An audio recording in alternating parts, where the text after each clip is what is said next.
Welcome to my program, Bashy's Corner.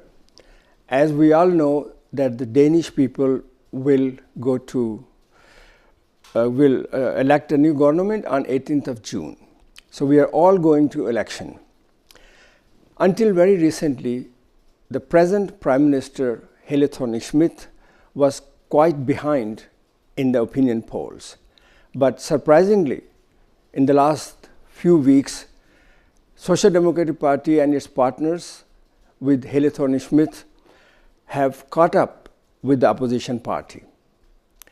And at this very moment, it seems it can go either ways. So nobody knows, it's just 50-50 chance. In my studio, we have a young politician from a very new started party, and he's also candidate for the Danish Parliament. We shall discuss with this young politician many issues relating to ethnic minorities, integration, why we need a society which is equal and inclusive, and many other problems that we think Danish society is facing. So the party's name is Alternative Party, and my guest is Qasim Nazir Ahmad. Qasim, welcome to Bashy's Corner. Thank you very much. Now, first, congratulations that your party actually succeeded against all odds to collect all those signatures, get it recognized, and be on the election list. And I remember that in the beginning, all the political analysts gave no chance to this party. They were making fun. They said, yeah, their program is far out.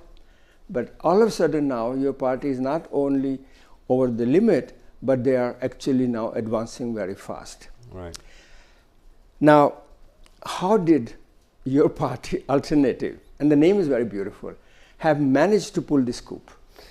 I think the main thing is the way we make our party program. Okay. We are different from every other parties. If you want to make a party program on integration, normally party says that see you in 2 days, then they book a 5-star hotel, and then they come back and say, like, this is what we find out. We cannot do this.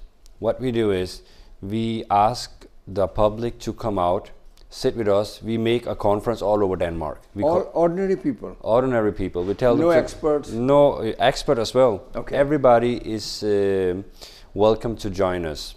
It's just like a conference, but we call it a laboratory. Okay. People comes, talk to us, discuss with us. We make small workshop with these people, and we tell them to make some assignment.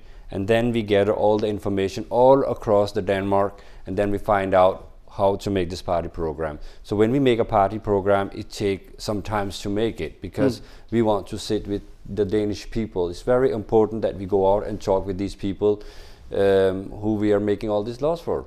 So this the idea is wonderful, but when you say laboratory, yes, is it for experiment? Because it was based on experiment, so that's why we call it the laboratory. But now people just love it. They come, they don't need to be a member, they can come and they can tell their opinions. And this is what democracy is all about. But do you also listen? Oh yeah, this is definitely, that's how we all made our party program. When we talk, we are talking about, people are talking. It's not the party who's talking, it's people who are talking. In the meeting you arrange, people... Exactly, because when we make our party program, we say we want to do this. Wow. It is not only because the party wants to do this. This is the opinion of the public. We are the voice of people. But you must give them some topics to discuss. Oh, definitely. This is what I told you. If the topic is integration, we talk about integration. If the topic is tax, we talk about tax. If topic is environment, then it's all about environment. But Qasim, it reminds me of Pakistan, where you come from, and also in India in East. In old days, they used to collect all the people from the village, sit under a tree, and discuss very openly. And that is the true sense of democracy, isn't it? It is definitely. And this is a thing that people love, but also that we are the only party who says, if you don't know the answer, don't answer it. If you are asked a question in the West, don't answer in East. Be honest. Answer in West, exactly. That's why Uffe Elbæk a few times says, I don't know, I need more information to answer your question. But in political jargon, doesn't it seem a little strange that a top politician say, I don't know? No, because the trust to the politicians has never been low as now. The trust all politicians in Denmark, trust to the politician is low, so low it has never been that low. So you're trying to build it up. Now we are trying to build it up. We are trying to show the true face of a real politician, and this is what people want to see. They want to see a politician making mistakes. They want to see a politician who is saying, I don't know, because we are only human beings, we are not gods. And this is the main thing that people loves about us, that we are being real, realistic. So people are attracted to that openness. Exactly. Okay. Then the question comes, we have already 9 political parties in this little country. Why to start a new party? I know you have explained that, but at least to sell your party program, to sell a new idea is very difficult in a country like Denmark. It is, but if you look at those parties we have today, they're all the same. If you ask people what is the difference between it, it's only a small margin. The main thing that we also say in our party is that everything you do has to be for a benefit for the people. There should be a benefit. When you're making integration laws, it has to be benefit for the people. If you're talking about environment, how can it be benefit for our children in the future?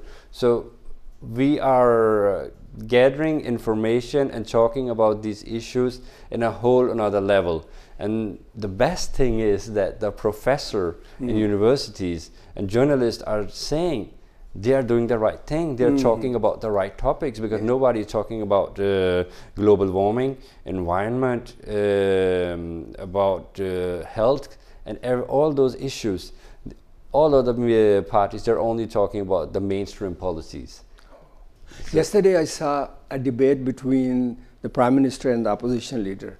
And you are very right. I couldn't see the difference what they were saying. No. One was saying 1.9, the other say 1.8, one says 16 billion, the other says 18 billion. It's just like they're chasing, each other. Right. And not coming with the new ideas from their own political party. Exactly, and this is also the way they have changed my way of thinking, because at the graveyard in Brøndby Strand, there has been some people out and making lots of damages there. Vandalism. Vandalism, yes.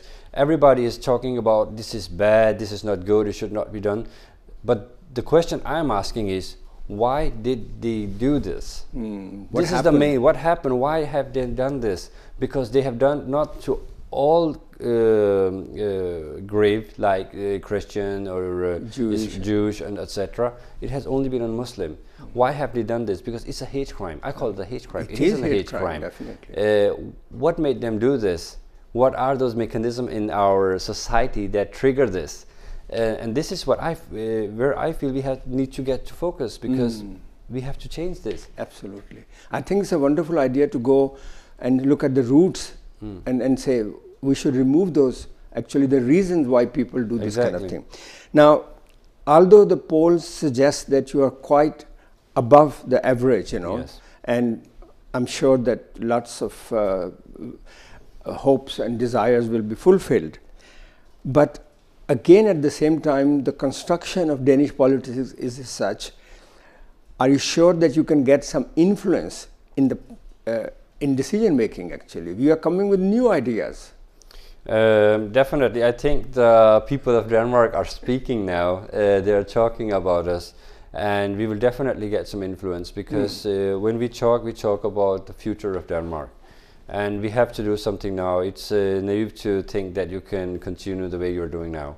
And the best thing is, public is the Danish people are loving us for being who we are. Okay. And this is what they want in Danish policy. I have seen so many comments on different newspapers where people are saying that I didn't want to vote because they're all alike. But there's something about alternative. They are alternative. The name is very fitting. Their way of thinking is alternative. The candidates, they're alternative. So I think, I know we will get influence. Already now we are, I think Radikal Venstre 2 days ago, they were like 4.7 and we were 4.6. So obviously they have to... I tell you some good news for your party. Actually, your party, is also being discussed in outside Denmark. And a big article, is there an alternative for Denmark? And then they are talking about all the issues your party is discussing. So I think that you are making a difference. But then comes the question that we have this red bloc, which is Social Democratic Party, Socialist Party, you know, Red-Green Alliance, and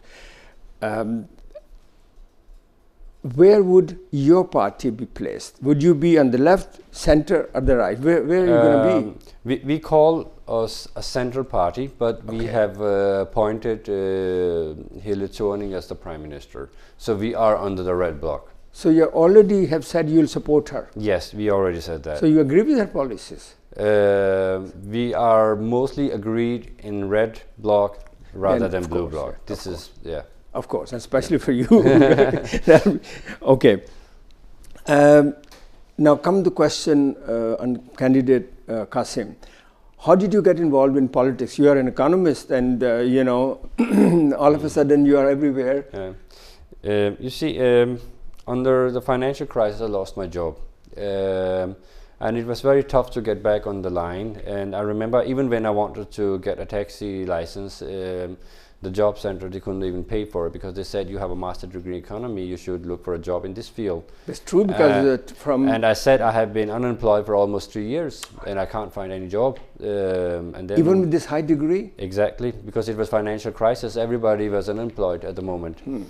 And then they said, listen, we got another job for you, you can go to the kindergarten.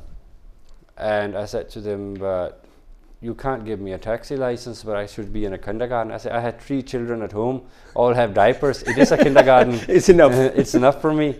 But they said no. So I choose to pay for my own taxi license card, and I start driving taxi.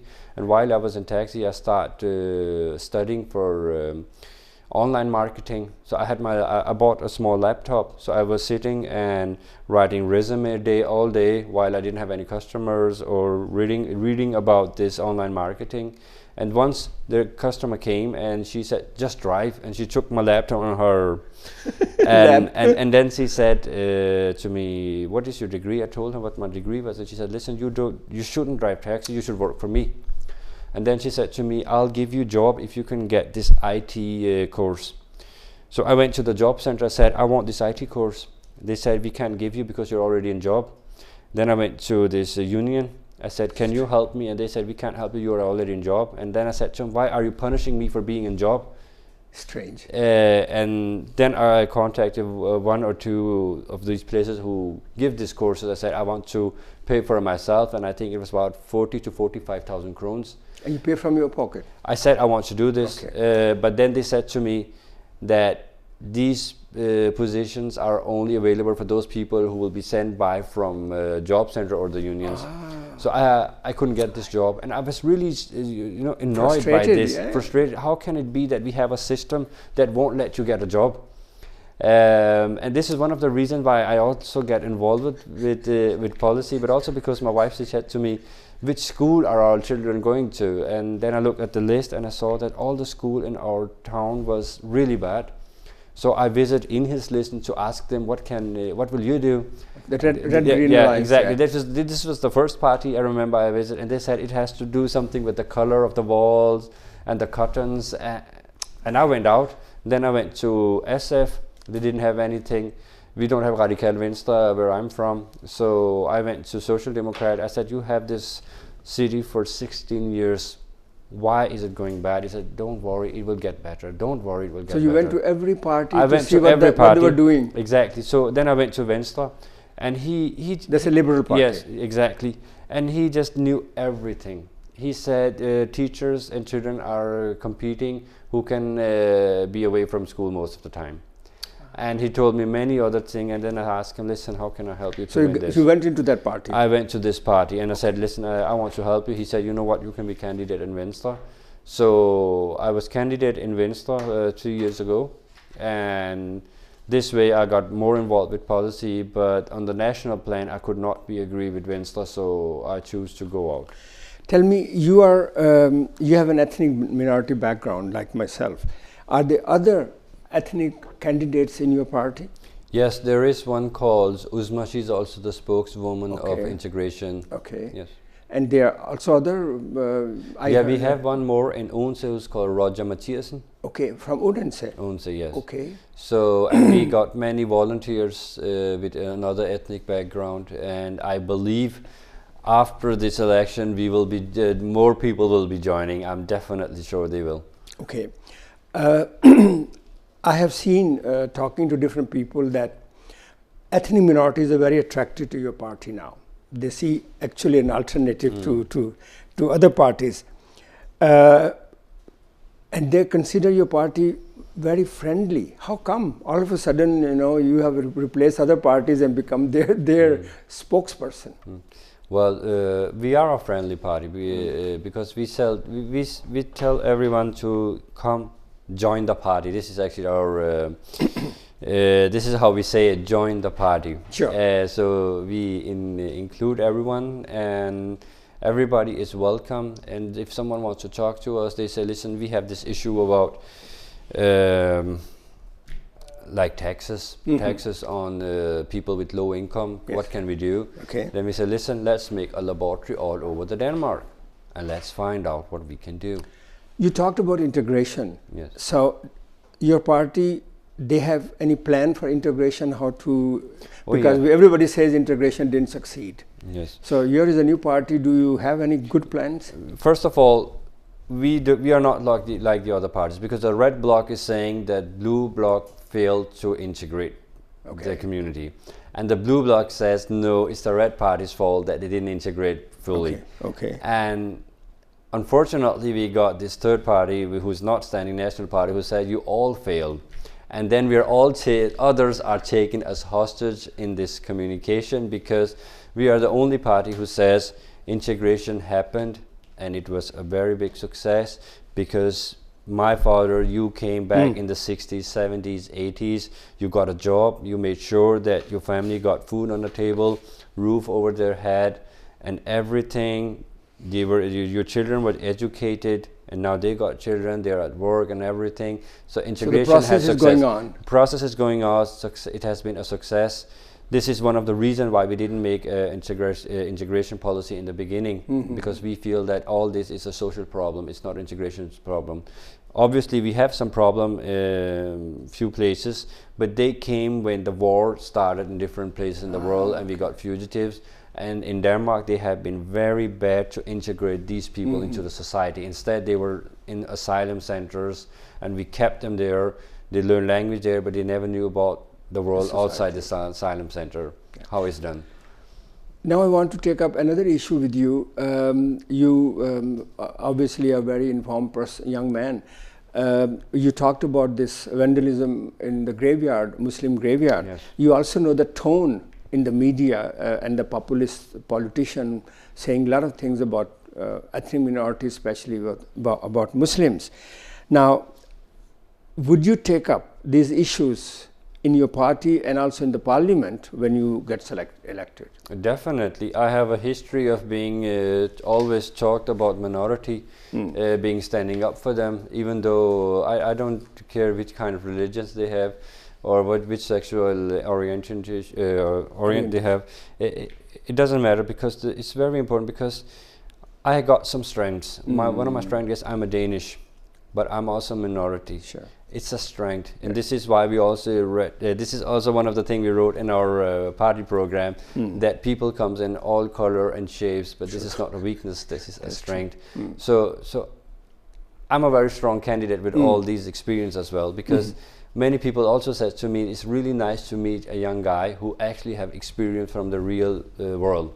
Because I used to have a great job, a top job. I made international deals with hundreds of millions krones, and I was unemployed for 3 years. And then I started driving taxi, and then I fought my way back. And I'm also involved with policy, and you don't get a candidate who got so much experience. So you have tried everything? I have tried everything. I always say, I am the citizen, I want to make a difference. Wonderful. I have been listening and watching some young people like yourself, maybe but with beards. They are saying to Danish people, or to Danish Muslims, don't vote. It's against Islam. you also have a Muslim background. Is it so that Islam says don't vote? I think I don't think I know that some people they when they read Quran, they made their own analyze. This is how it should be done. When I read, I have my own way to follow it. Just like Ali Hirshi, who said that Islam needs to be reformed. I always say Islam has to be reformed by yourself. Other Muslims have to reform. Exactly. And now we have these people who are saying do not vote, and I'm just standing right beside them, and I'm giving my pamphlet away anyway.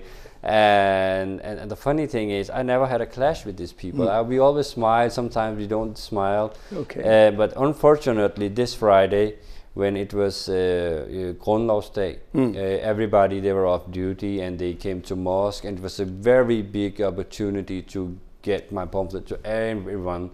Unfortunately, there was two young guys, 15, 16 years of age, who were standing in front of a mosque before the Friday prayers, and they were actually scared away by these people. I don't know which group they are with, but normally I don't clash with these people because they don't say anything to me, I don't say anything to them, but I think they probably belong to a very extremist group because they came to these young guys and said, listen, Allah's law and everything, blah, blah, blah, and they said, you better go now because it will end up bad. So they went away. It was a really, really shame because it was a big opportunity to get one group there, one big group actually. Okay. And one of them is very scared. Ethnic minorities usually complain that when people are looking for votes, they come to them. And they talk to them, they explain to them, they beg them for the votes. Right. Once they get elected to the parliament or even to the municipality, then there comes this big gap between them and the people for 4 years. Or can we count on you, or they can count on you, that you will have a constant contact with them? Well, definitely they can count on me. One of the main reasons, one proof is that this is the party alternative. We are forced to go out and talk to people. We are not just allowed to sit in our office and do work. We have to go out and meet people. We have to make these laboratory all the way. We have to meet people, make meetings, and find out what the citizen of Denmark wants. And what they're thinking. Exactly. And this is where everyone can come. Okay. So if there's a big group of people who want to talk about why we don't have, like mother language in schools, we can make a laboratory about this. So people can come and talk about this, and how can we continue this process, how can we get it back on track. So people can contact you and come up with a new idea, and then you can take about this new idea. We have a motto where we says that we have to, we call it less state, more society. This is based on a Finland. In Finland, you can do what you can do in Finland, with what we want here in Denmark as well is, you can have a suggestion, and then you need 50,000 signs. Then you send it to Justice Minister. They will say if there's anything wrong with this, it can be check it, and then they will put it on the internet, and through your NemID, you can go in and say yes. You cannot say no. You can just vote for yes. Okay. And if you get more than 200,000 signs, yes, it is approved. Wow. This is one of the way how you can include the citizen of Denmark into democracy even more, because the only right we have for democracy in Denmark right now, it is for election. Qasim, I want you to look at the camera and tell people, the voters, why they should elect you and why should they vote for you. All right. Thank you. My name is Qasim Nazir Ahmad, Alternative. I have tried everything. I have been in a great job. I have been unemployed. I have even been driving taxi. I have an ordinary job, and I fought my way back. I have seen how people are missing that the politician should have sympathy with them, because I was one of these guys. And this is what I can do. I know what is going on in the society. I know how to talk to people. I know. I'm sure you I'm not a populistic. No. Thank you very much for coming, and I'm sure that our viewers have enjoyed listening to Qasim, and when they will vote, they will consider you, and I wish you, on behalf of our studio, absolute luck. Thank you very much. Until next time, see you.